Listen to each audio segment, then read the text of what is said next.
en cualquier punto, en cualquier instante del tiempo, que queda gobernada por este principio de la superposición, que nos dice que cuando dos o más ondas se superponen, el desplazamiento de cualquier punto y en cualquier instante de tiempo se encuentra sumando esos desplazamientos individuales, instantáneos, ¿sí?, que se producen en un punto si cada una se presentara sola, ¿sí?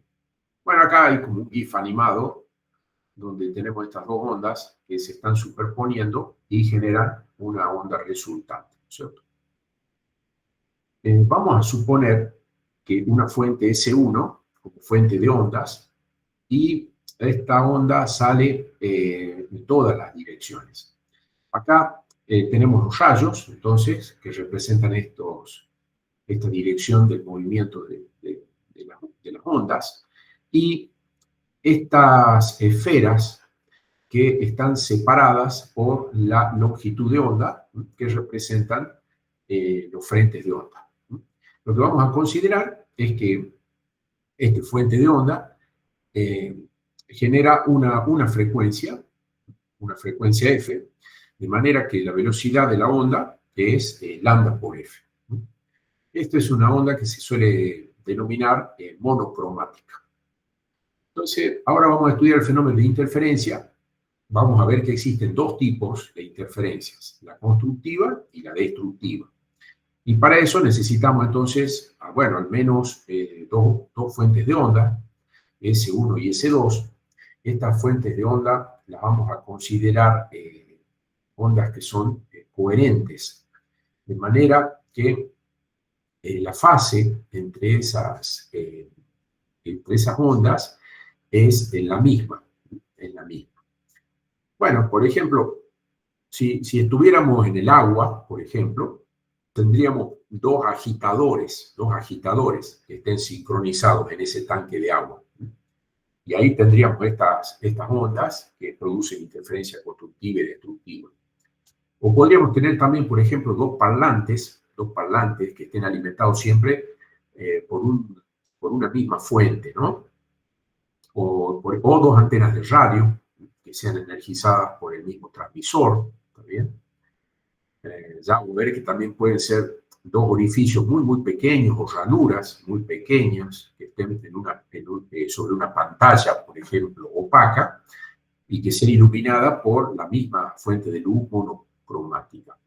Entonces, estas dos fuentes monocromáticas, la misma frecuencia y que tienen una relación de fase entre ellas constante, se llaman fuentes de onda coherentes. Entonces, lo que se ve en el espacio es que hay puntos, acá hay esquematizados el A y el B, por ejemplo, donde la interferencia es constructiva. Y hay otros puntos, por ejemplo el C, donde la interferencia es destructiva. Vamos a ver cuáles son las condiciones que se deben cumplir para que la interferencia sea constructiva. Entonces, consideremos la fuente S1, por ejemplo, a una distancia R1 igual a 7 veces lambda del punto de análisis. Y la fuente S2 a una distancia, por ejemplo, R2 igual a 9 veces lambda, ¿sí?, del punto B. Lambda es la longitud de onda de cada una de estas fuentes, ¿no? Si hacemos la diferencia de las distancias, eso nos da 2 veces lambda. Entonces significa que la onda que resulta es una suma de las ondas que son individuales. En general, cuando uno hace una diferencia de los caminos y es igual a m veces lambda, bueno, esa va a ser la condición, esas van a ser las condiciones que deben cumplir las distancias de las dos fuentes al punto para tener interferencia constructiva. ¿Está bien? El m puede ser 0 o puede ser más menos 1, más menos 2, etc. Y entonces las ondas van a llegar en fase al punto bajo estudio. Entonces, al estar en fase, suman sus amplitudes.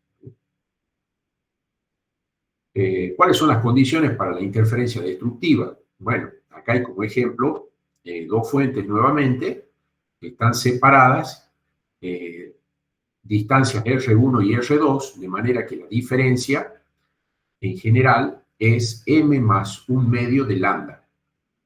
Entonces, de esta manera, las ondas van a llegar desfasadas, ¿no? van a llegar desfasadas 180 grados.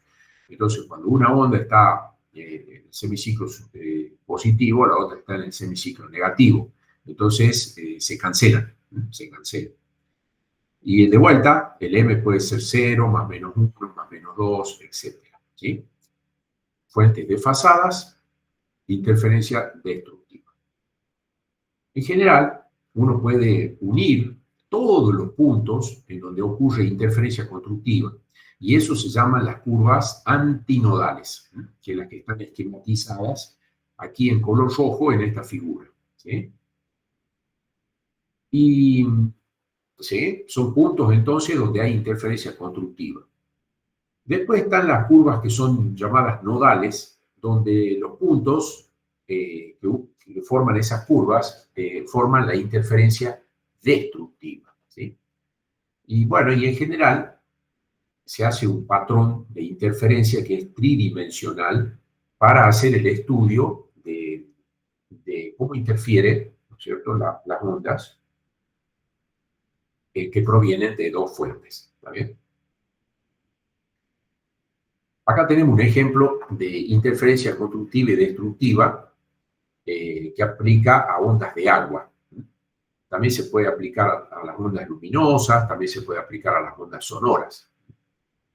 En este caso tenemos, por ejemplo, dos fuentes coherentes de ondas de agua que se generan en un tanque de olas. Normalmente es de agua poco profunda, ¿sí? Se mezcla con un aceite de color que produce colores para indicar los distintos tipos de interferencia. Bueno, aquí tenemos un experimento bastante interesante, data del año 1800, donde Thomas Young realiza uno de los primeros experimentos cuantitativos con la idea de observar lo que ocurre con la interferencia entre la luz que proviene de dos fuentes. Entonces, él utiliza luz monocromática de una sola longitud de onda. Entonces, acá están esquematizados los frentes de onda, que son perpendiculares los rayos, todos estos rayos paralelos, inciden sobre una abertura de un tamaño muy, muy chiquitito, aproximadamente es 1 micrómetro, y acá cuando la luz pasa por esa abertura, fíjense en cómo se deforman los frentes de onda. ¿Sí? Acá los frentes de onda dejan de ser planos y ahora se dirigen a una pantalla que tiene dos aberturas. De vuelta, en cada abertura se producen frentes de onda y esos frentes de onda llegan a una pantalla y en la pantalla se observa un conjunto de bandas brillantes y oscuras, ¿sí?, que se van alternando. Acá yo voy a tratar de esquematizar el eje de todo este sistema. ¿Sí? Este eje pasa por el centro de la ranura S0, pasa por el centro de esta pantalla, ¿está bien? Por acá viene el eje, y fíjense en que en la pantalla al medio, acá tenemos una pared, y en la pantalla de la derecha, justamente en esa zona, tenemos una franja muy, muy brillante, ¿sí? Después aparecen dos bandas oscuras a los costados y vuelven a aparecer bandas brillantes y así se van intercalando bandas oscuras y bandas brillantes, ¿sí? Y esto es una cosa, claro, bastante curiosa por el hecho de decir, bueno, aquí tengo una pared de este lado, yo esperaría ver una sombra del otro lado y en realidad veo una banda brillante, ¿cierto? Este experimento se realizó también con partículas, por ejemplo, con electrones. Y increíblemente, ocurre el mismo fenómeno, ¿sí? Como que las partículas tienen un comportamiento como si fueran ondas, ¿sí? Entonces lo que se hizo es colocar unos detectores para ver por dónde pasan los electrones, ¿no? Y entonces aquí está este GIF animado, este es uno de mis favoritos GIF. Fíjense que acá está el observador, o sea, son los detectores que están observando por dónde pasan las partículas, y cuando uno pone los detectores, se observan dos franjas del otro lado, ¿sí? Como que son las proyecciones de esas dos aberturas, ¿no? Y cuando uno deja de mirar, aparece el patrón este de interferencia, ¿no? Bueno, bastante interesante. Acá es un ejemplo de cómo lo que nosotros, sí, ¿no? Sí, está buenísimo este, ¿no? Me encanta este GIF. Bueno, la verdad que acá este es un ejemplo de cómo a veces los instrumentos que uno utiliza para detectar o para medir pueden influir en las mediciones, ¿no es cierto? Eso siempre, en ingeniería es algo que nosotros siempre tenemos que estar atentos en todas las ramas, en todas las ingenierías, ¿no? Siempre vamos a utilizar alguna herramienta para detectar algo y a ver cuánto nos afecta lo que estamos realmente por medir o por determinar, ¿no es cierto? Bueno, entonces, hay una interpretación geométrica a este fenómeno de la interferencia Young.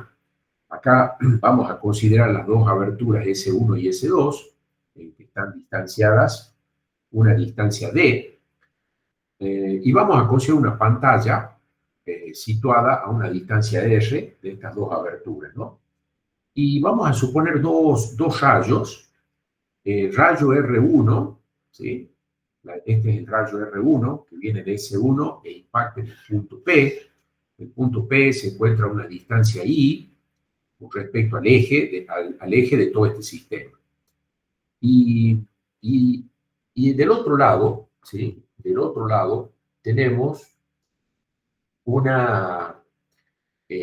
rayo R2.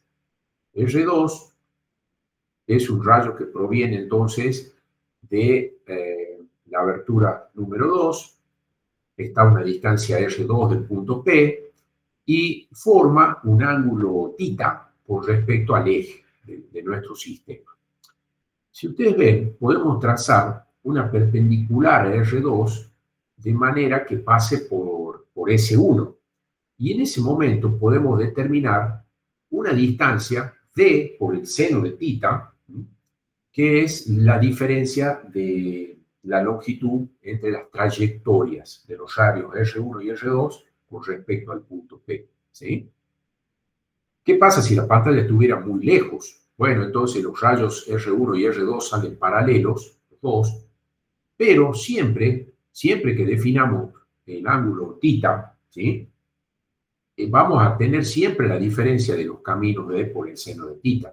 Así que R2 menos R1 es igual a D por el seno de θ, ¿sí?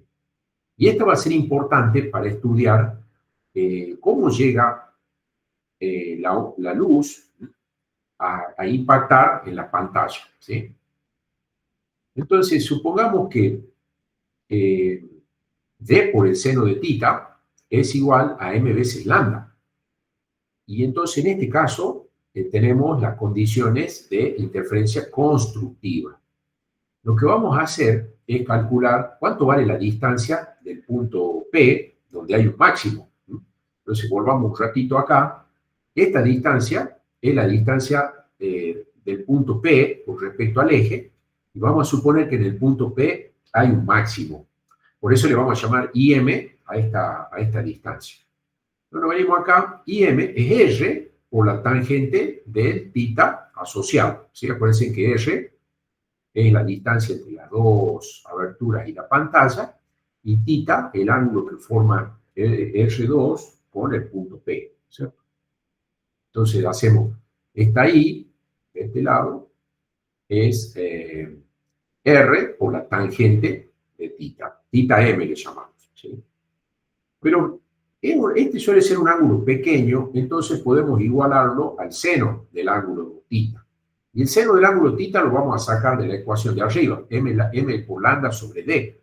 Entonces, miren, acá tenemos la relación entre las distancias del punto P sobre la pantalla con respecto a un eje del sistema en función de R, ¿sí?, la distancia entre las dos aberturas y la pantalla, D, que es la distancia que hay entre las dos aberturas, M, que es un múltiplo, un número entero, ¿sí?, que va a indicar la posición de los máximos, y el lambda, que es la longitud de onda de esa luz monocromática que está alumbrando en este experimento, ¿cierto?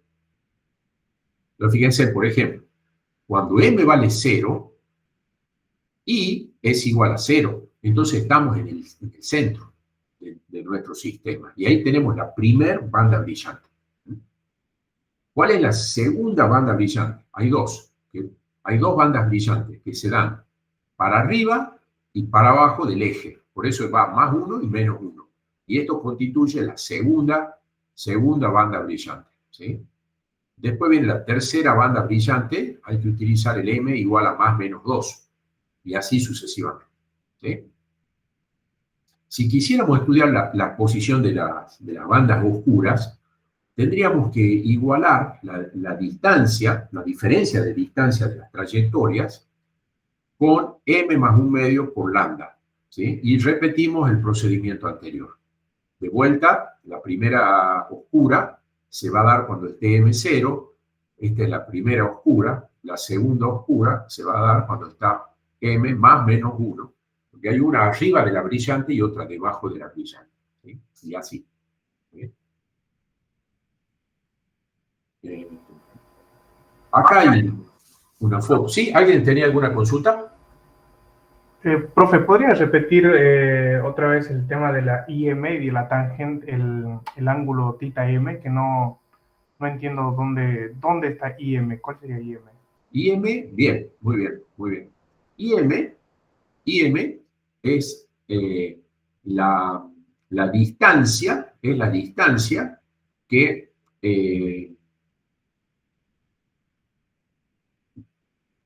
sería la distancia, acá sería IM, es la distancia del punto P, que vamos a suponer que es un brillante, con respecto a nuestro eje del sistema. Ahí estaría el IM. Entonces acá hay un triángulo, ¿ves? Más o menos por acá. Acá está la R, esta es la R y este la IM. ¿Ves? Entonces, bueno, como acá tenemos el ángulo θ, bueno, acá podría haberlo hecho acá, ¿no? Algo así. Tendríamos que hacer, a ver, no, a ver, se me hizo un lío acá. A ver. Acá está la tangente, vamos a tomar la tangente de este ángulo, ¿no? Entonces la tangente de este ángulo lo consideramos así, ¿ves? IM sobre este valor acá. ¿Ves? Más o menos se ve. ¿Sí? Bien, sí, sí. Estos son ángulos muy, muy chiquititos. Por eso es que uno después dice, bueno, la tangente de este ángulo se puede considerar como el seno de este ángulo. Y como el seno ya lo tenemos relacionado acá por la diferencia de las trayectorias, por eso nos permite encontrar las distancias, ¿sí? Cuando m vale 0, estamos acá en el centro, que es la primer franja brillante. Después tenemos M1, estaríamos por acá arriba, M-1 estaríamos por acá abajo, y así. M2 estaría por acá, M-2 estaría por acá. Y así tendríamos estas franjitas brillantes, y uno las puede medir. Esto se podría hacer, ustedes lo pueden hacer, agarran una luz láser, hagan una abertura muy, muy pequeña y alumbren a esa abertura, ¿sí? Y pongan la pared ahí cerca, apaguen la luz y van a ver que aparece esto. Es bastante lindo de ver. Y bueno, y vas a ver que en el eje está la franja brillante. Acá tengo una foto real, ¿ves? De lo que uno observa. Aquí estaría el eje, y ahí tenés toda esta franja brillante, ¿ves? Después la oscura se da con M0, ¿no? Pero M0 es un medio y menos un medio. Por eso es que acá podemos ir para abajo y para arriba, ¿ves? Con las oscuras. Después vuelven a aparecer las brillantes. La segunda brillante se da con M1 y con menos 1. Esas son las segundas brillantes, ¿ves? Y después vienen las oscuras y así. Siempre las regiones brillantes con el M, y las oscuras con M más un medio. ¿Sí? Bien, gracias. ¿Está bien? Perfecto. Bueno, ahora viene un estudio de la intensidad, porque uno trata de ver, de explicar este fenómeno, ¿por qué la luz llega brillante acá, en el centro de todo este sistema, después se hace oscura, después se hace brillante de vuelta, y ese brillante se va degradando? Entonces uno trata de explicar esto, ¿no? Entonces lo que se hace, pensemos siempre en el punto P, ¿está bien? El punto P es este punto genérico que hemos puesto por acá lo tenemos punto P, ¿sí? Pensemos en este punto como un punto genérico, y a ese punto le están llegando la luz está formada por una onda electromagnética, ¿sí? La luz es una onda electromagnética, así que tiene un campo eléctrico y uno magnético, y vamos a suponer que este es el campo eléctrico de una ranura y este es el campo eléctrico de otra ranura. Pero como los caminos de esos rayos, ¿sí?, son distintos, entonces la fase tienen que diferir en un ángulo phi. Los dos van a venir oscilando con una función cosenoidal, pero a uno de ellos le vamos a sumar phi para indicar de que los caminos son distintos. Bueno, estos campos eléctricos son fasores.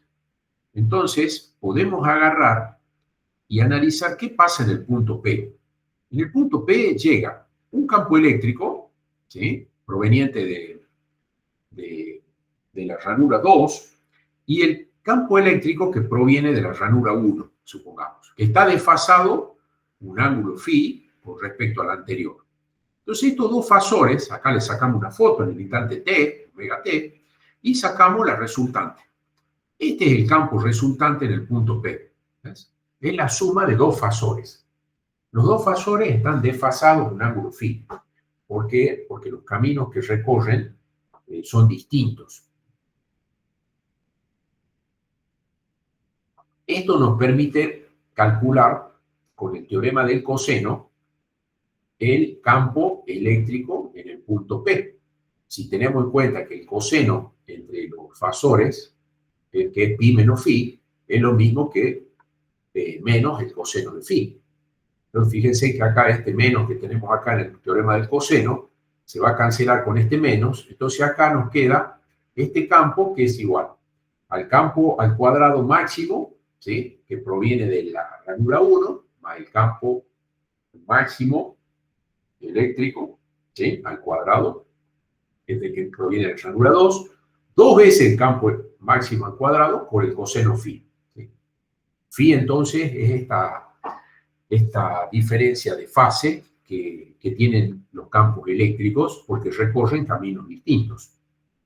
Entonces ahora lo que vamos a hacer es sumar esto. E cuadrado más e cuadrado es 2e cuadrado y vamos a sacar factor común 2e cuadrado. Y eso es lo que está acá. 2e cuadrado, sacamos factor común. Y ahora vemos que 1 más coseno de phi por trigonometría es lo mismo que 2 por el coseno cuadrado de phi sobre 2. Entonces aquí podemos encontrar el campo en el punto P como 2 veces el campo E por el módulo del coseno de phi sobre 2. ¿Sí? Este se llama amplitud de interferencia con las dos fuentes. ¿Sí? Y acá vemos que, bueno, la superposición de dos ondas sinusoidales que tienen la misma frecuencia, por ejemplo, la misma frecuencia F, ¿sí?, que pasa a ser la misma frecuencia angular omega, tienen la misma amplitud, o sea, todas tienen el mismo valor del campo E, pero tienen una diferencia de fase, la diferencia de fase, el ángulo phi, produce una nueva onda sinusoidal que tiene la misma frecuencia, tiene una amplitud que va entre 0 y el doble de las amplitudes individuales, ¿sí? Porque esto está oscilando con phi. Entonces, acá esto va a cambiar desde 0 hacia el doble de las amplitudes individuales, dependiendo de la diferencia que haya de fase, phi. Entonces, ¿qué ocurre? Si ustedes se acuerdan, este es el campo eléctrico en el punto P. ¿Con qué intensidad llega la onda a ese punto? Entonces tenemos que recurrir al vector de Poynting y tenemos que trabajar con el valor medio del vector de Poynting. Y esa es la intensidad con la que está llegando la onda, ¿ves? Que depende, por ejemplo, del campo eléctrico que le llega al punto P al cuadrado por un medio de epsilon 0 por C. Si agarramos y reemplazamos el campo eléctrico y lo elevamos al cuadrado, entonces aquí tenemos la intensidad, ¿sí? Todo este término que acompaña el coseno cuadrado es la intensidad máxima, que se da cuando phi vale 0. Phi vale 0 ¿en dónde? En el centro de todo nuestro sistema, ¿sí? Ahí, cuando los dos caminos R1 y R2 son iguales, ¿está bien?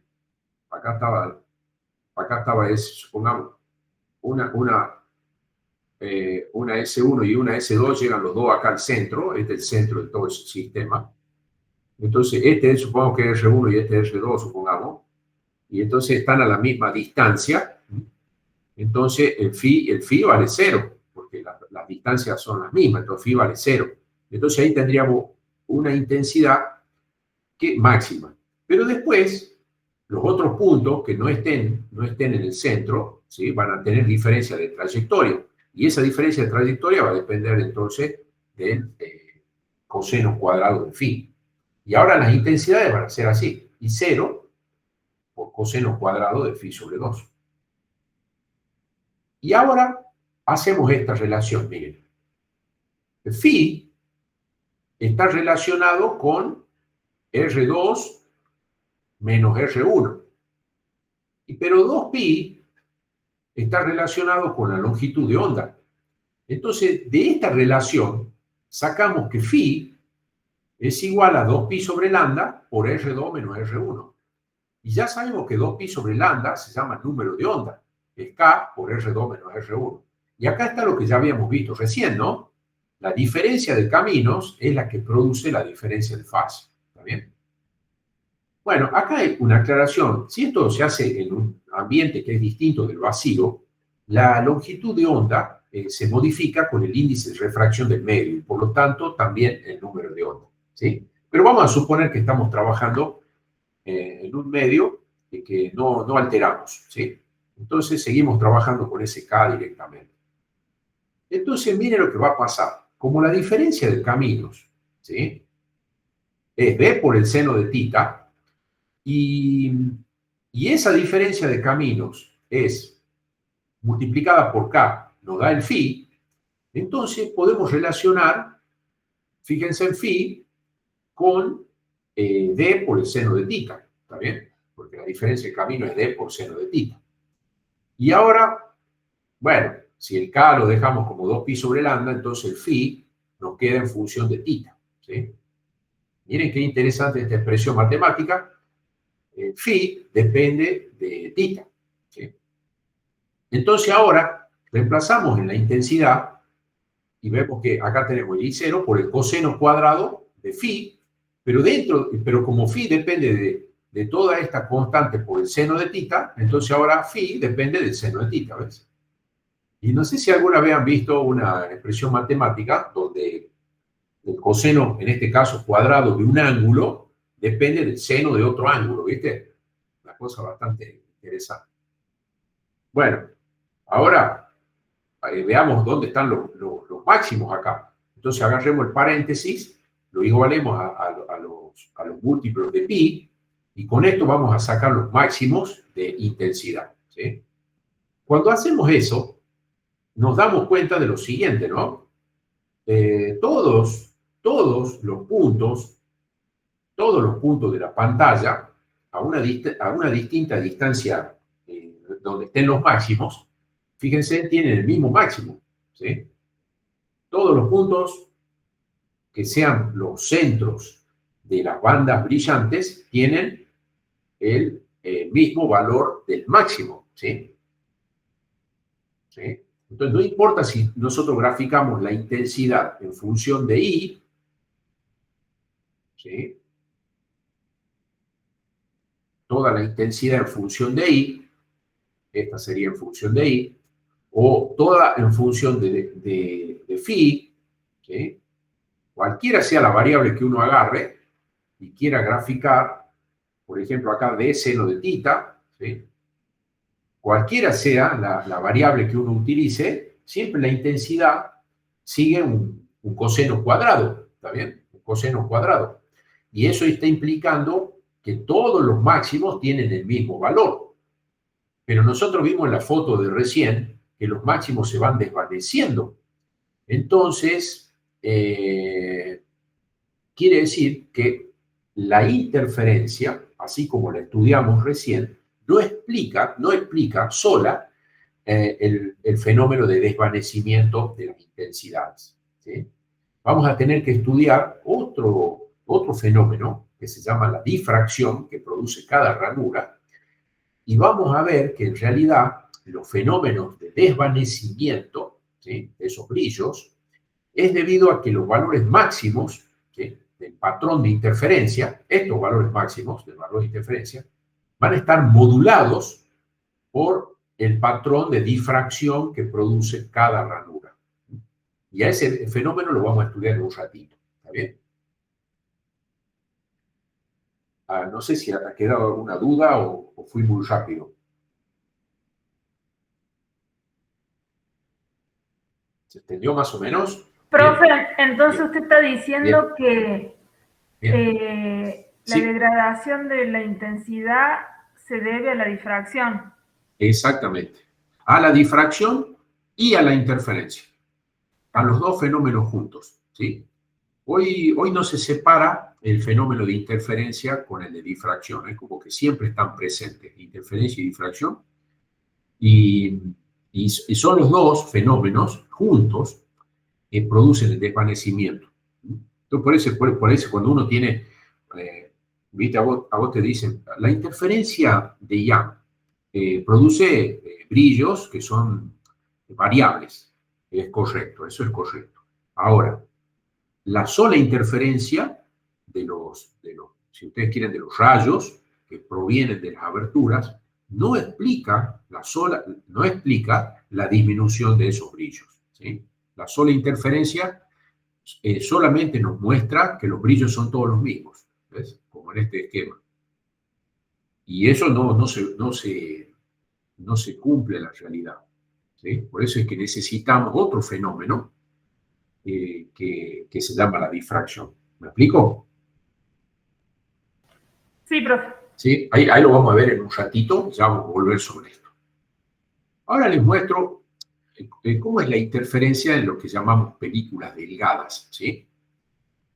La película delgada, ustedes lo han visto, esto llovió, deja de llover, sale el sol, vamos caminando por la vereda, queremos cruzar la calle, y hay una gotita de aceite que se mezcla con agua, y ustedes capaz que lo han visto a esto.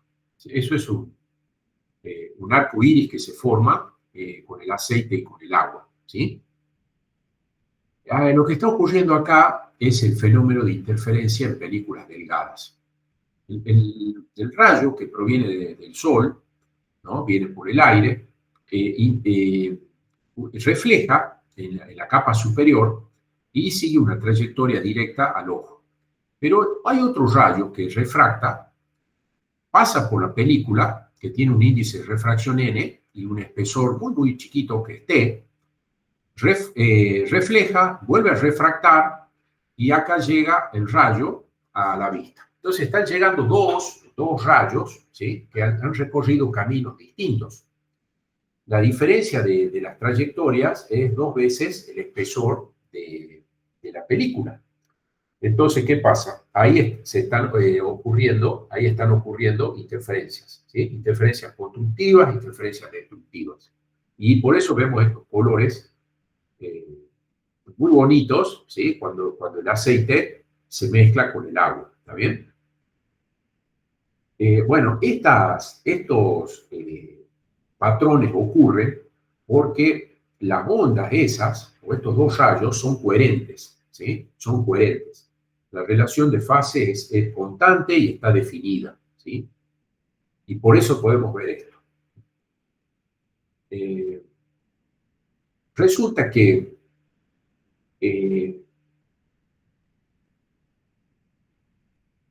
si esta película no fuera delgada, o sea, esto fuera un valor muy, muy grande, muchas veces la longitud de onda, entonces ya no se trata de una película delgada, pasa a llamarse película gruesa, esto ya no se observa, porque ya las ondas no son coherentes, ya no hay relación de fase definida ni constante. ¿Sí? Bueno, esto de que el rayo pasa de un medio, por ejemplo, del aire, a otro medio, una película de aceite, por ejemplo, que tiene un índice de refracción distinto, se puede relacionar con la mecánica, ¿sí? Miren, se puede relacionar con la mecánica. Vamos a suponer que tenemos una soga, pero la soga es especial, ¿sí? Fabricamos una soga que es una cuerda gruesa y después la hacemos finita, ¿sí? Es la misma cuerda, pero es gruesa al principio y después se hace finita, ¿está bien? Y vamos a hacer un pulso, generamos una onda incidente.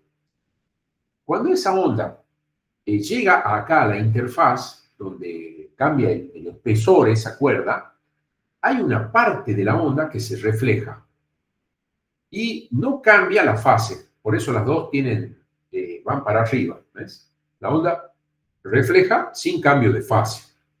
Y hay una parte de la onda que se transmite, ¿ves? Se transmite. En la onda electromagnética, eso es equivalente a pasar de un índice de refracción Na más grande, ¿sí? O mayor que el índice de refracción Nb. Entonces viene la onda electromagnética viajando, ¿sí? Cuando llega a la interfaz, refleja y no cambia la fase. No cambia la fase, ¿sí? Y hay una parte que se transmite, ¿ves? Ahí está.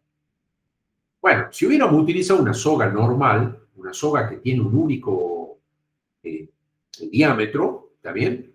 Y hacemos un pulso, la onda incidente se transmite directamente. De un lado al otro no hay ninguna reflexión, ¿está bien?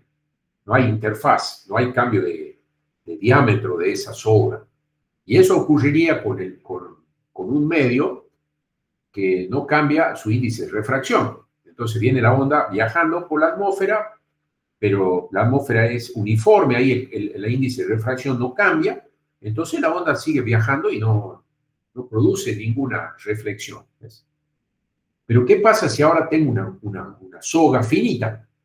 Finita y después la hago gruesa la soga. Acá en la interfaz se va a producir una reflexión que sí va a producir un cambio de fase, ¿sí? Fíjense que la incidente viene para arriba y la reflejada viene para abajo, ¿ves? Cambia la fase. Y hay una parte que se transmite, ¿ves? Bueno, esto es equivalente a cuando la onda viene viajando de un índice de refracción Na más chico con respecto a Nb. En la interfaz se refleja y cambia la fase, ¿está bien? Y hay una parte que se transmite, como siempre. Si uno quiere estudiar esto matemáticamente, tiene que estudiar los fenómenos de interferencia constructiva y destructiva. Pero por este cambio de fase, las ecuaciones matemáticas se ven modificadas. En el caso de que no haya cambio de fase, este es el caso 1, digamos, no hay cambio de fase, este sería el caso, en este caso, vamos a utilizar las ecuaciones que ya conocemos. Interferencia constructiva es cuando es m veces lambda, 2t era el espesor de la película delgada, entonces m veces lambda es la reflexión constructiva y m más un medio de lambda, la destructiva. Y con eso estudiamos sin desplazamiento de fase. Y con desplazamiento de fase, o sea, tenemos un desplazamiento de 180 grados, tenemos que invertir. Fíjense que la constructiva que ahora tenemos era la que antes era destructiva, ¿ves? Se invierte. Y de esta manera uno estudia estos casos, ¿sí?, de interferencia en películas delgadas con un espesor muy, muy chiquitito, el T, ¿no es cierto? Con este fenómeno que uno lo puede relacionar con la mecánica, ¿sí? Bueno, y acá está lo que le explicaba recién. Si la película es gruesa, ya no se ve ese fenómeno, porque ya el patrón de interferencia pierde estabilidad. Cuando es delgada, ese patrón de interferencia es estable, pero no así en la película que es gruesa, porque ya no son coherentes las ondas que reflejan dentro de esa película. Bueno, ¿qué aplicaciones se ve a esto? Los recubrimientos. Se hacen recubrimientos que sean reflectantes y recubrimientos que sean, por ejemplo, no reflectantes. Hay una aplicación bastante interesante que es utilizar una película no reflectante de espesor T igual a lambda sobre 4, que es cuando se produce interferencia destructiva. La luz sufre así un cambio de fase en las dos superficies que reflejan y por lo tanto, cuando salen de la película, como cada una produjo un cuarto de lambda, a la salida sale con medio lambda. Entonces hay una interferencia destructiva. Y eso hace que, por ejemplo, tengamos alguna longitud de onda eliminada por esta película y que nos protege de la vista, ¿no es cierto? Queremos, por ejemplo, queremos eliminar, por ejemplo, el ultravioleta que en estos momentos nos está suministrando el reflejo de nuestros monitores, ¿sí? Estamos todos frente al monitor y ustedes saben que los monitores generan una ultravioleta que va directo a la vista y que produce cansancio, sobre todo cuando uno está mucho tiempo, ¿no? Aparte, bueno, uno deja la computadora y agarra el celular, ¿vieron? Que es tremendo la dependencia que tenemos con las pantallas, ¿no? Entonces, lo que hicieron los ópticos es generar una película no reflectante para eliminar el ultravioleta.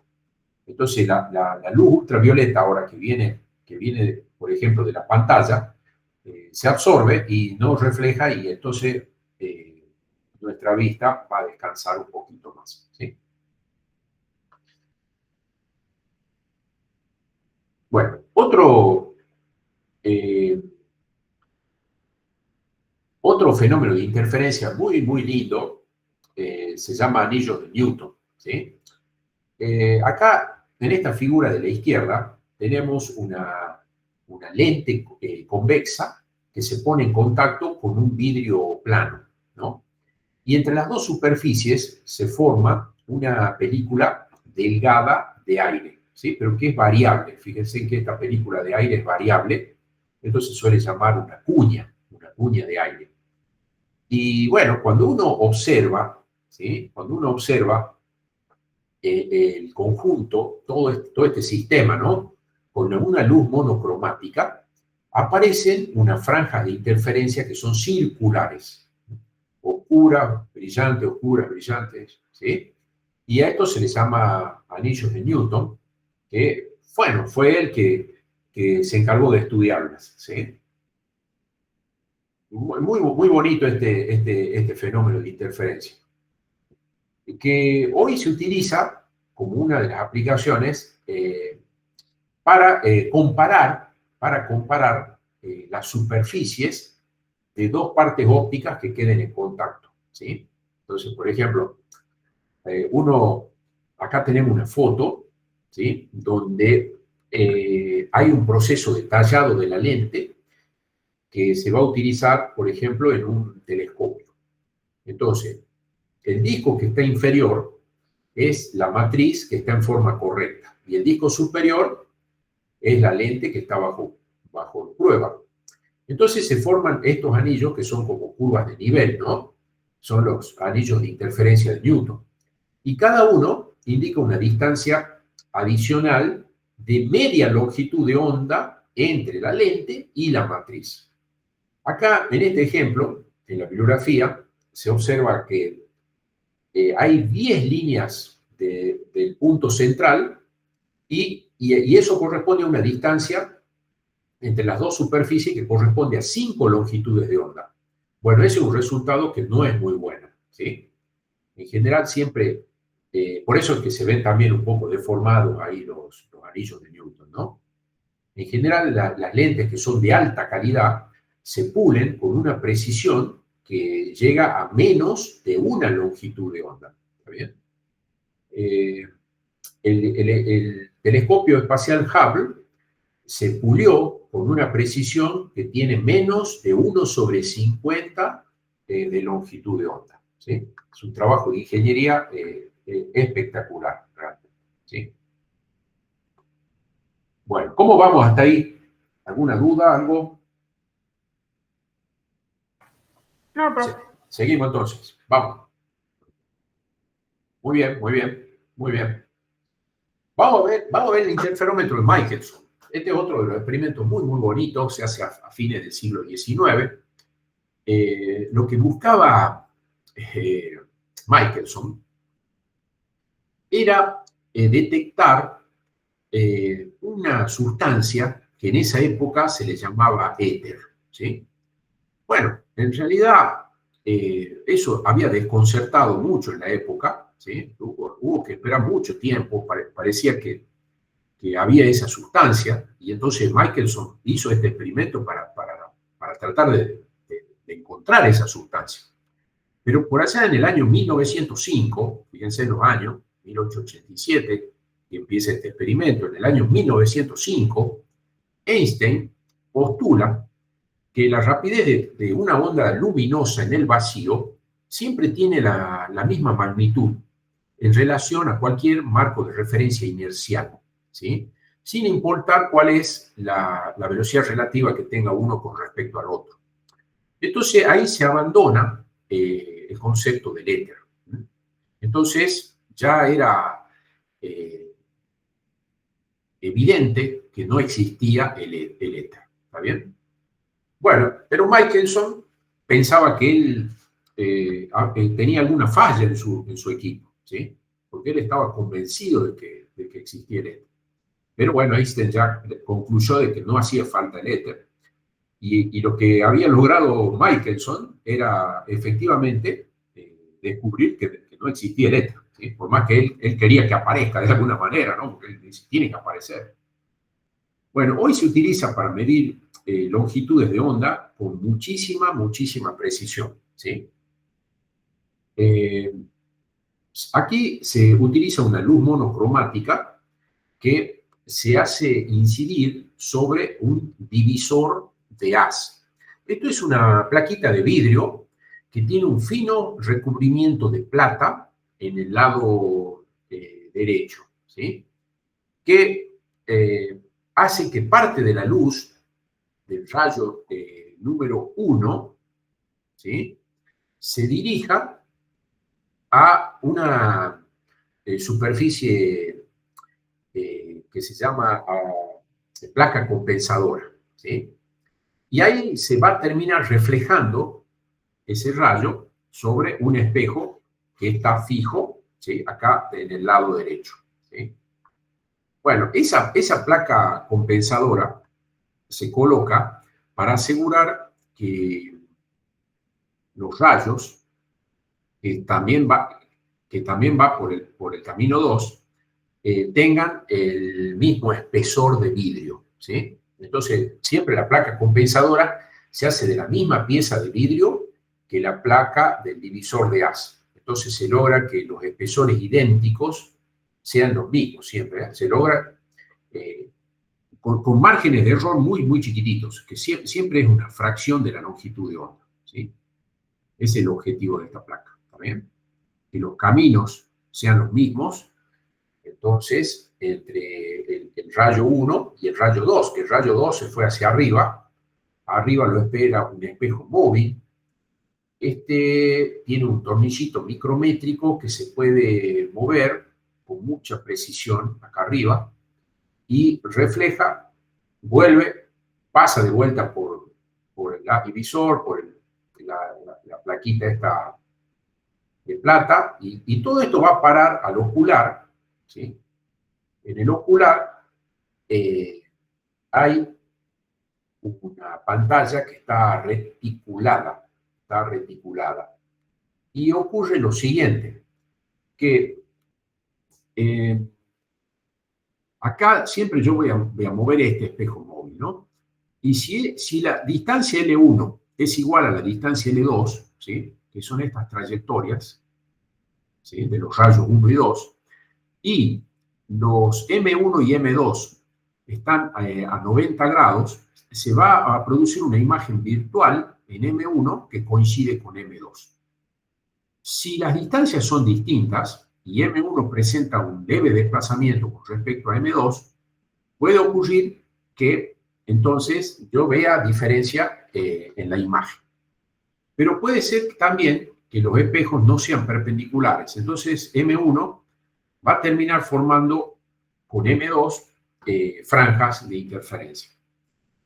Esto es operativamente simple, porque uno tiene que mover el espejo móvil. Vamos a tratar de que estos espejos estén a 90 grados y vamos a observar entonces franjas en el retículo, ¿no?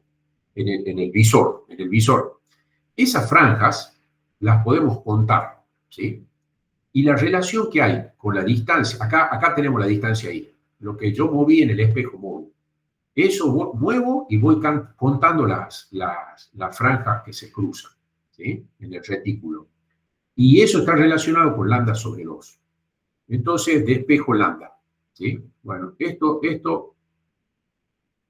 como puedo contar con precisión las franjas que cruzan en el retículo y puedo medir con precisión este desplazamiento, el lambda sale con muchísima precisión, ¿sí?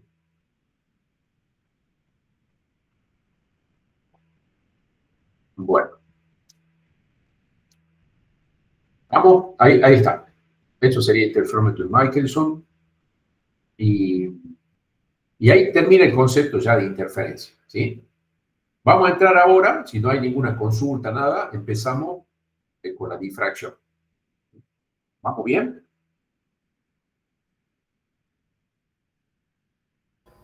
¿Estamos? Sí. Leticia, muy bien, Hugo. Vamos entonces. Vamos, Joaquín. Vamos entonces. Vamos a ver este fenómeno que se llama de difracción, ¿sí? Muy bien. Fíjense que, ¿a qué le llamamos difracción? Es un fenómeno que ocurre cuando las ondas emergen de las aberturas, ¿sí?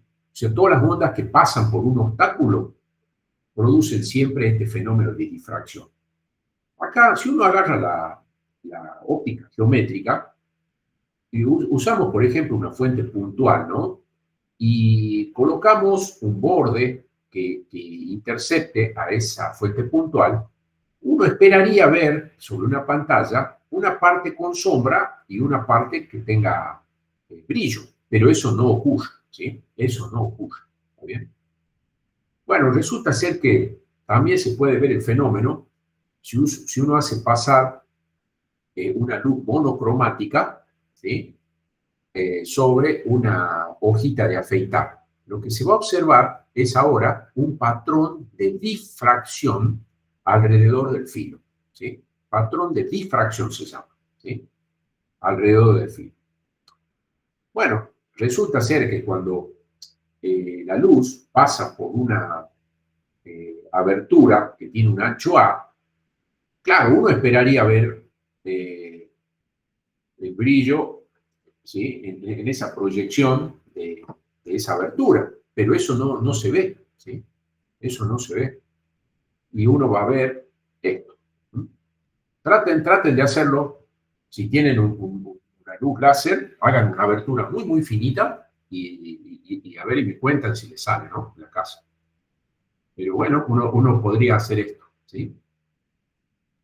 Y entonces apareció este señor Huygens y él tiene una teoría al respecto. Agarra la abertura que tiene un ancho A y él considera que esa ranura es una fuente de onditas. Esas onditas hoy se llaman las onditas de Huygens, ¿sí? Cada punto es una fuente de onda. Entonces está generando rayos. Y esos rayos generan frentes de onda. Y esos frentes de onda, cuando llegan a la pantalla, van a producir, de alguna manera, interferencia o difracción, ¿sí? Entonces, la difracción es esto, ¿ves? El hecho de considerar la abertura como un conjunto de puntos que son fuentes de ondas en el espacio, ¿sí? Fuentes de ondas en el espacio, ¿sí? Esa es la difracción. La difracción es considerar puntitos, cada puntito de la abertura, Huygens dice son infinitos los puntos. Bueno, cada puntito es una fuente de onda, y esa fuente de onda está generando rayos, está generando frentes de onda que están interfiriendo entre sí cuando llegan a la pantalla, ¿sí? Bueno, hoy hay una ingeniería que estudia la difracción para el campo cercano, ¿sí? Y esa se llama difracción de Fresnel. Y cuando uno pone el estudio de la difracción, pero para campos alejados, ¿sí? O sea, no pongo ninguna pantalla acá, los rayos salen todos paralelos, a esto se le llama difracción de Fraunhofer, ¿sí? Fraunhofer después termina colocando una lente convergente para analizar los efectos sobre una pantalla, ¿sí? Pero acá el mundo está dividido en los especialistas que son de difracción de Fresnel y hay especialistas en Fraunhofer. Y son muy digamos, muy separado el estudio que hace uno con respecto al otro, ¿sí? Entonces, se propone desde la geometría que si tenemos una abertura de tamaño A, salen, por ejemplo, desde un extremo y desde el centro, dos rayos que sean paralelos, ¿sí? Esos dos rayos paralelos van a formar con el eje del sistema un ángulo θ, ¿sí? Allá fíjense, está el punto P, donde impactan esos dos rayos, y ese punto se encuentra a una distancia ahí del eje del sistema. Si hacemos el análisis, acá tendríamos un A sobre 2 seno de θ, que es la diferencia de trayectoria de esos dos rayos que son paralelos, ¿sí? Y entonces podríamos, y como el ángulo θ es muy chiquitito, podríamos escribir seno de θ como igual a θ, lo mismo la tangente de θ igual a θ, y entonces podríamos lograr deducir la ecuación para las bandas oscuras. Igual como hacíamos recién. Lo que pasa es que esto se generaliza y ahora, haciendo siempre esas consideraciones, que el ángulo es muy chiquitito, podríamos encontrar las posiciones de esas bandas oscuras, ¿sí? Y esto ahora se llama patrón de difracción de Fraunhofer para una ranura horizontal, ¿ves? Para una ranura horizontal. ¿Sí?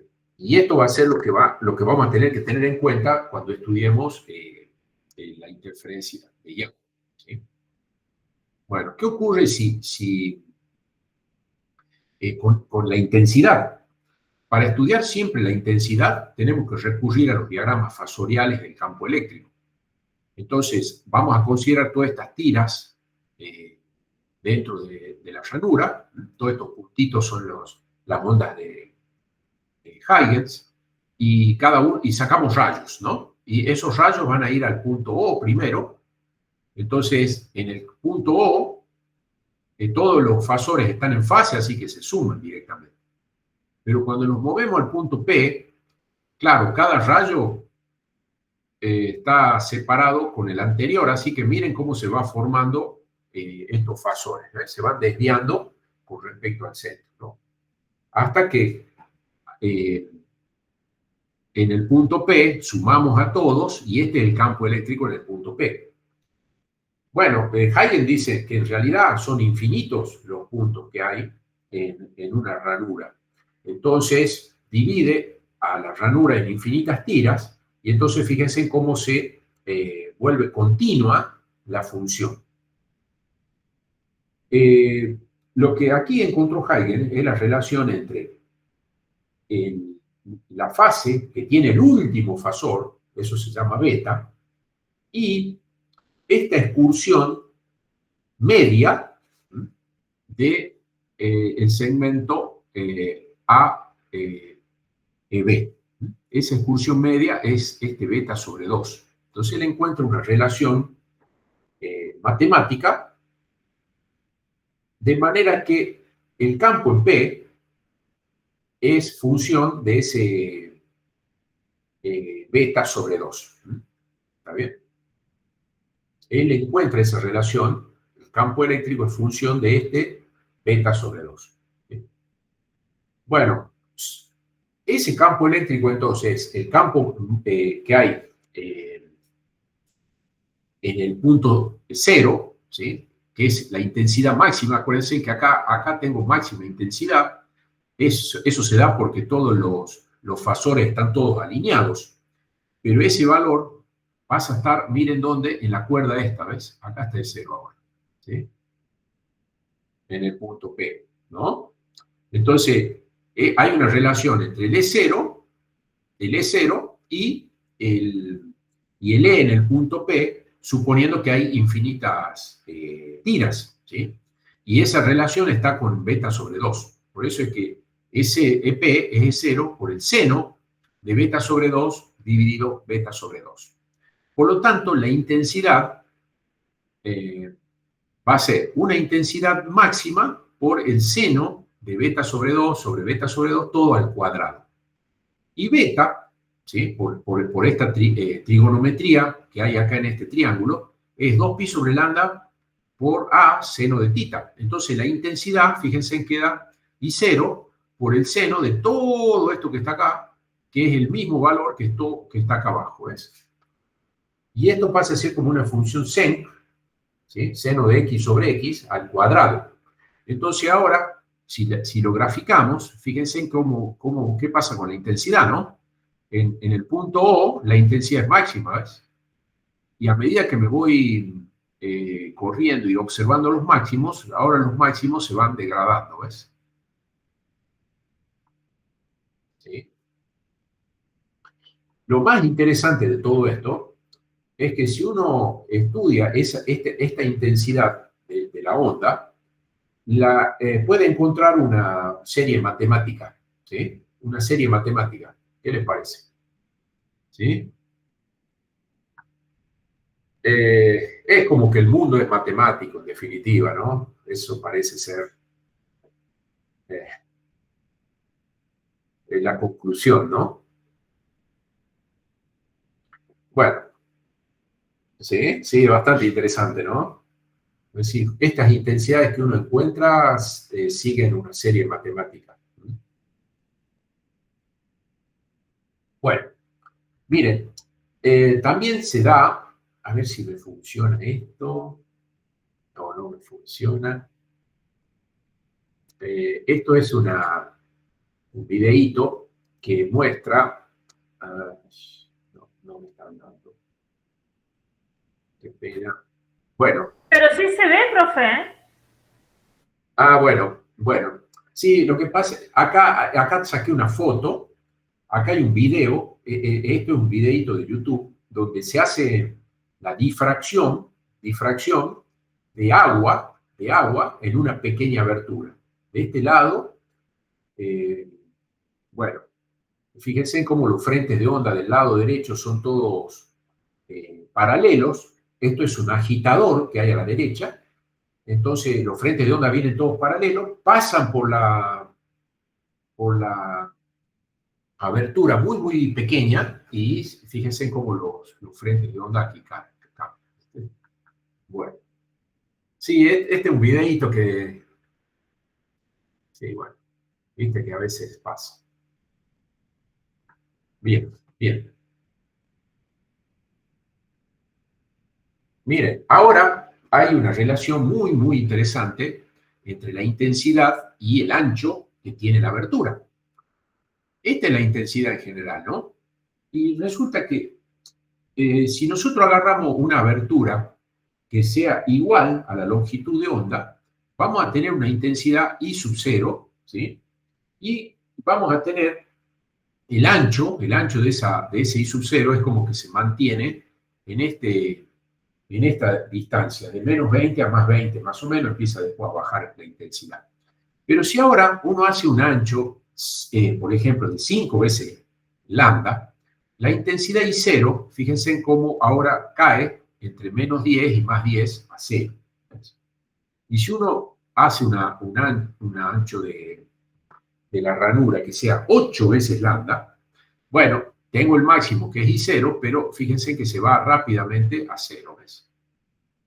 Entonces, hay una relación entre la intensidad de la onda y el ancho de la ranura, ¿sí?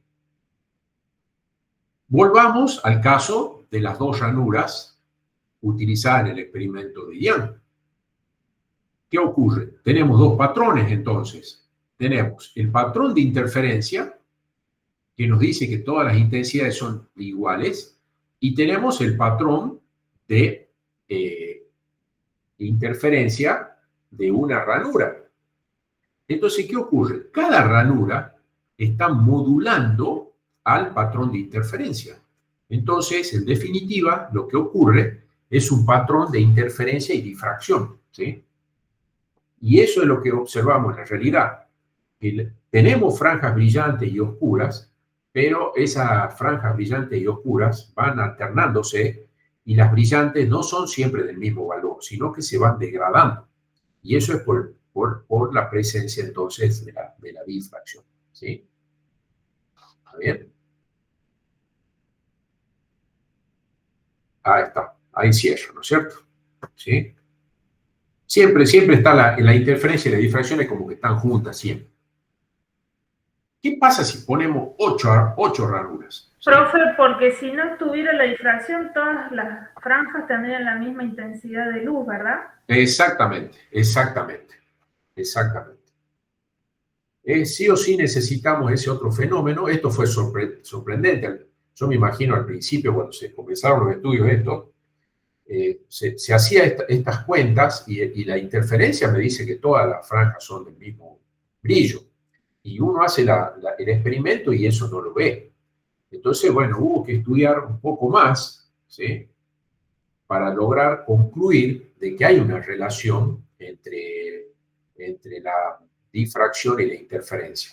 Son como dos ondas que una modula a la otra, ¿sí? La difracción termina modulando a la interferencia. Y entonces sale una señal, ¿sí? Donde tenemos una envolvente que representa la intensidad de la onda, ¿sí? Y por eso ahora los brillos son como lo que uno observa en la realidad. Bueno, cuando uno hace, por ejemplo, el estudio con 8 ranuras, ¿sí? Hay que estudiar rayo por rayo. Se suele colocar una lente convergente para poder estudiar lo que ocurre en el punto P. Y siempre se recurre a estudiar con fasores el fenómeno de la interferencia constructiva. Entonces uno agarra y va definiendo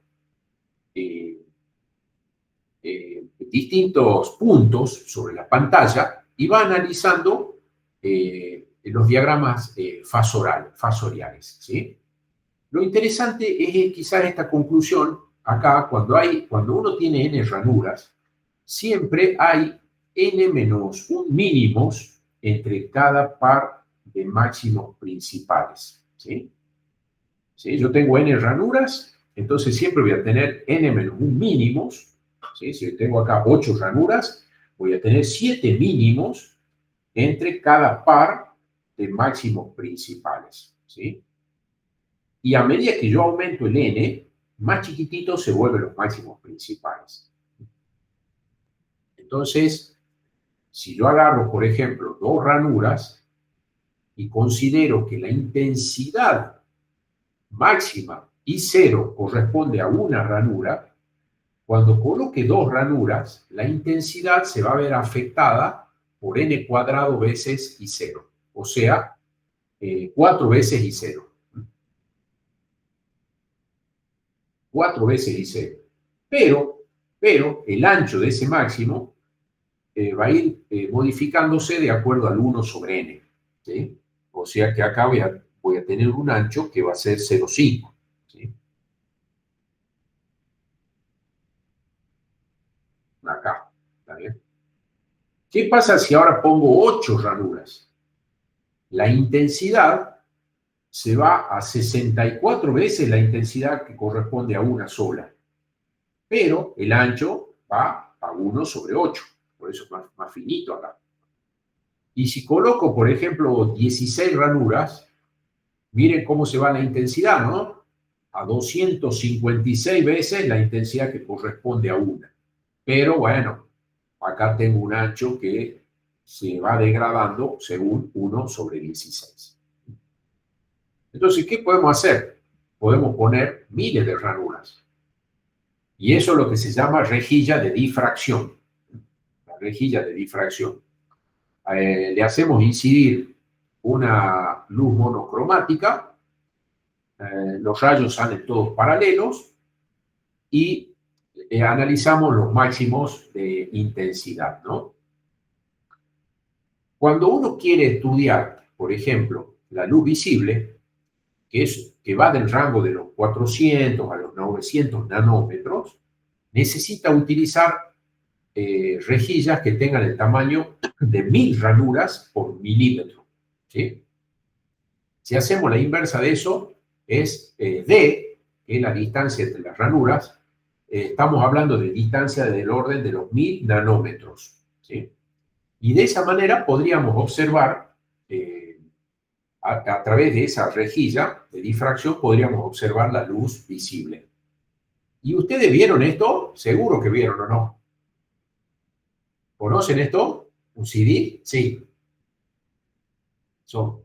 Sí, muy bien, Leticia, conoce. ¿Y han logrado hacer esto de ver, han tenido la oportunidad de ver este arco iris? Sí, sí se ve, ¿no es cierto? Sí, exactamente. Bueno, ahí está. Estaban ustedes en presencia de una rejilla de difracción, de reflexión. Lo que se ha hecho es reemplazar las ranuras por surcos, que están igualmente espaciados en esa pantalla. Esos surcos al principio tenían un tamaño de 0,1 micrómetro de profundidad y estaban separados algo así como 1600 nanómetros. Allí en esos surcos se logró hacer el almacenamiento de datos. Uno codificaba la información haciendo variar la longitud de esos surcos, ¿sí? Y así aparecieron los CD. Luego se modificó el tamaño de los surcos y la distancia entre ellos y se amplió con la aparición de los DVD, ¿sí? Y pasamos de los CD a los DVD de un plumazo realmente, fue muy, muy rápido. De hecho, uno había ahorrado para comprar la lectora de CD y después aparecieron los DVD y había que comprar otra lectora, ¿sí? Es terrible ese cambio de tecnología. Pero bueno, era todo producto de estas rejillas de difracción y de los avances de la tecnología, ¿no es cierto? Bueno, también hay, en la naturaleza está esta mariposita que en el ala tiene esta cantidad de de rejillas separadas a esta distancia. Por eso es que podemos ver alguna tonalidad azul en su ala, ¿cierto? Bueno, también estas rejillas de difracción se utilizan, por ejemplo, en los espectrógrafos de rejilla, en los telescopios, para analizar los componentes que tiene la luz que proviene de una estrella, ¿sí? Entonces, de esa manera, bueno, podemos ver la composición que tienen las estrellas, por ejemplo, ¿sí? Bueno, acá puse un telescopio James Webb. Este había sido lanzado en diciembre del 2021. Está a 1,5 millones de kilómetros de la Tierra. Y bueno, permitió obtener unas imágenes que son así espectaculares. De manera que esta, por ejemplo, es una imagen muy, muy característica. Esto tiene 8 puntas. Estas puntas son producto de la difracción, ¿sí? De los sistemas ópticos que tiene el telescopio, ¿sí? Bueno, y ya llegamos a la última parte de óptica física, que es la polarización, ¿sí? ¿Alguna duda hasta acá? ¿Vamos bien? ¿Seguimos? Ya nos queda esta parte de polarización. Después descansamos un ratito y seguimos con sonido. Muy bien, Benjamín. Entonces, vamos a ver esto de la polarización. Esto es característico de las ondas que son transversales, ¿sí? Acuérdense que la onda electromagnética está formada por campos eléctricos y magnéticos y se mueve en una dirección dada por el vector de Poynting. Entonces, esto es una onda transversal, ¿sí? El campo eléctrico está perpendicular al vector de Poynting y se define como polarización a la dirección que tiene ese campo eléctrico.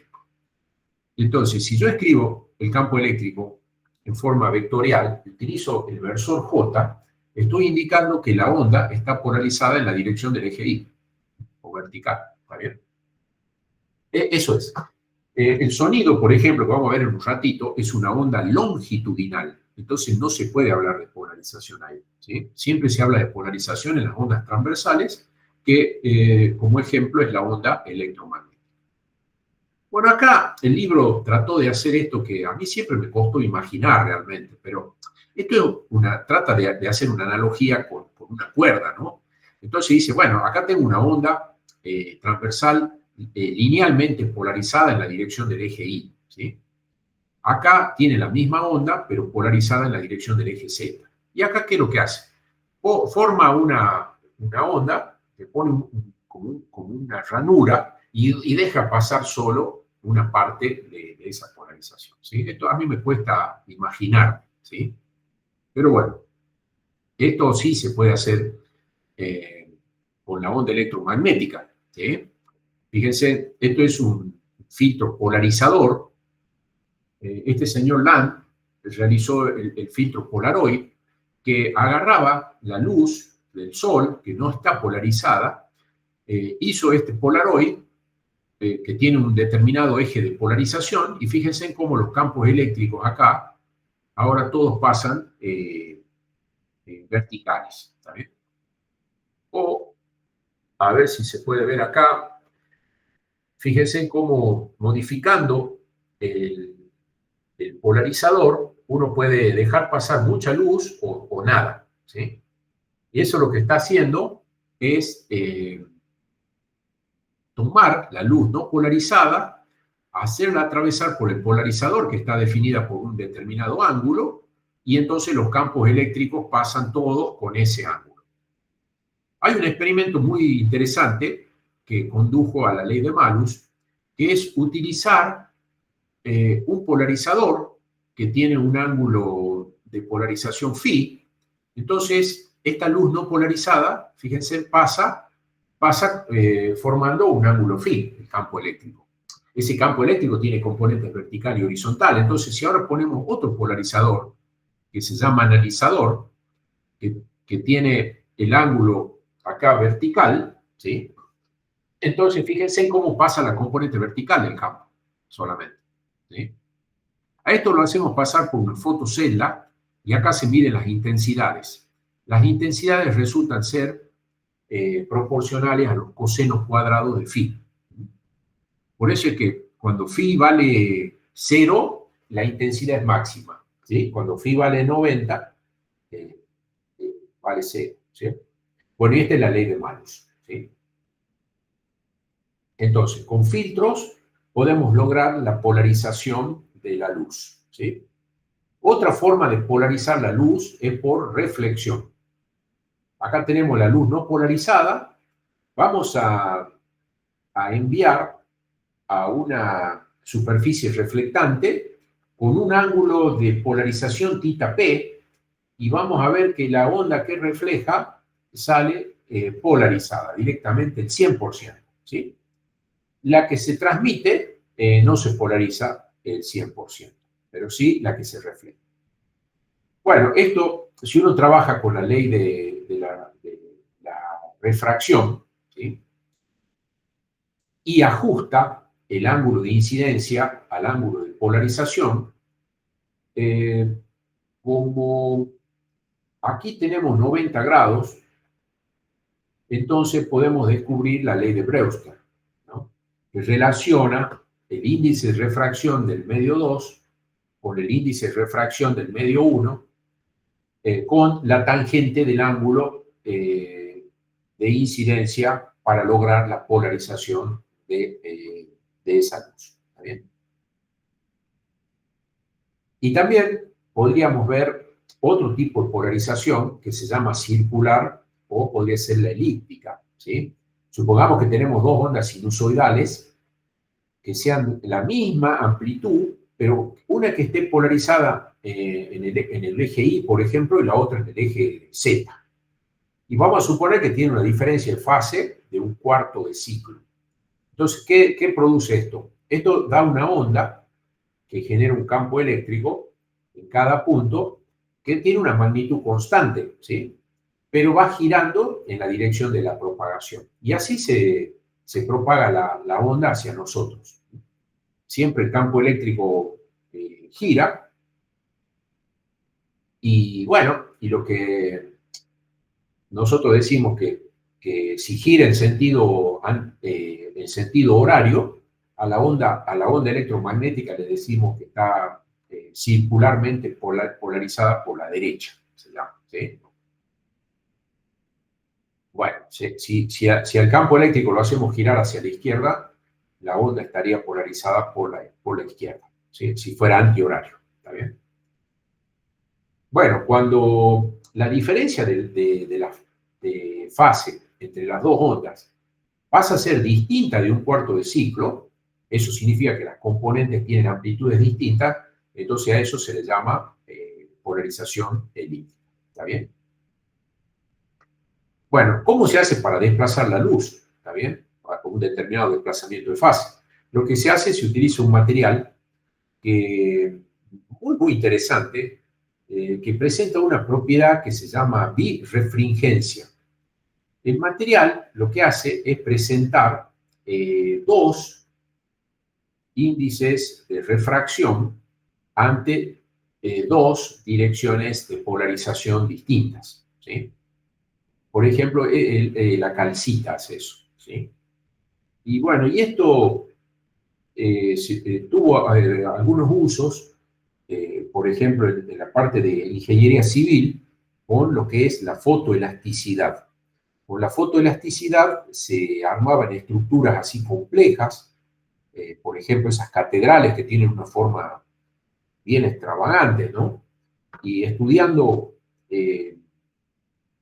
cómo reaccionaba la luz en esa maqueta, uno podía predecir dónde estaban los puntos débiles de la estructura, y entonces así los civiles se encargaban de calcular la estructura y hacerla más rígida.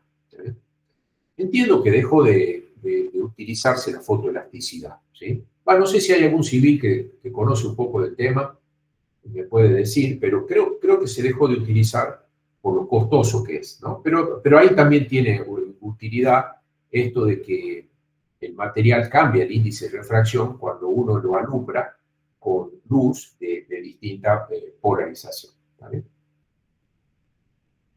Bueno, y hasta ahí llegamos con óptica física. Yo diría que, si les parece, descansamos unos 5 minutitos, si les parece bien, 5, y arrancamos con sonido, y sería la última parte. ¿Les parece? Ok. Bueno, profe. Bien, bien. Descansamos Gracias. unos minutitos. Gracias a ustedes. Ya nos vemos en un rato.